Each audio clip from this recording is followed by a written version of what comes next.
সবুজ ধানের মাঠে ঘেরা, পাখির কলরবে ভরা একটি ছোট্ট গ্রাম, সোনাপাড়া। সকালের আলোয় গ্রামটা যেন নতুন করে জেগে ওঠে। এই গ্রামেই থাকত এক সৎ আর পরিশ্রমী ছেলে, রাহাত। গরিব হলেও তার মনটা ছিল অনেক বড়। মায়ের সঙ্গে গরুকে খাবার দিয়ে সে প্রতিদিন দিন শুরু করত হাসি মুখে।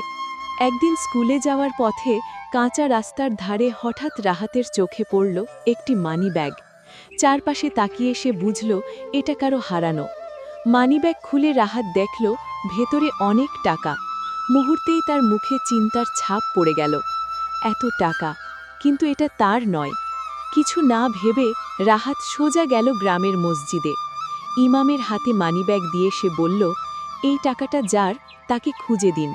সততার পথই সে বেছে নিল।